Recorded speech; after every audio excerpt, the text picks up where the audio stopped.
Hello guys, good morning. Good morning po. Ako ay magluluto ng lechong kawali. Ito po yung liempo. Nilagyan ko ng asin at bechin. Lalamasin ko po siya. Kalamas ko po. Mamaya po ipipilito ko po siya.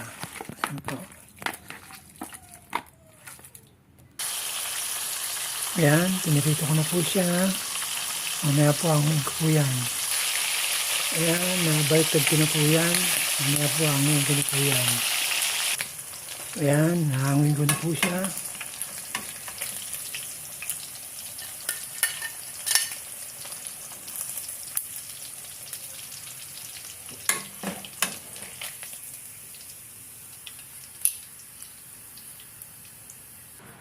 Ayan, hango ko na po. Iwain ko po yan ng bite size. Hello po, good morning.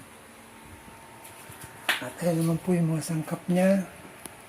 Gamitin ko suka, bawang, sibuyas, kamatis, pamintang buo, laurel, at yun, sarsa. O yan, naiwa ko na po siya ng bite size. At ayan yung mga sangkap niya. Alagay ko na po siya sa pan. Ayan po. Ayan po, nasa pan na po siya. Nalagyan ko siya tubig at suka. Nalagyan ko na sa tubig. Ito naman suka naman yun. Okay. Yan, lagyan na po natin yung sarsa para maging lechong paksiw siya. Then, halu-haluin natin. Malaman natin kung anong kulang. Tignan natin. Sarap na.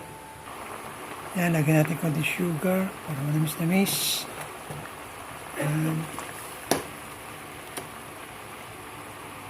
Konting bitchin. Asin po. Haluin natin. Manlit natin.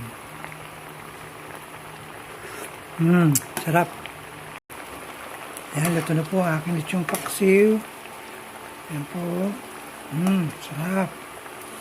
Yan, thank you for watching. God bless us all po. Bye-bye.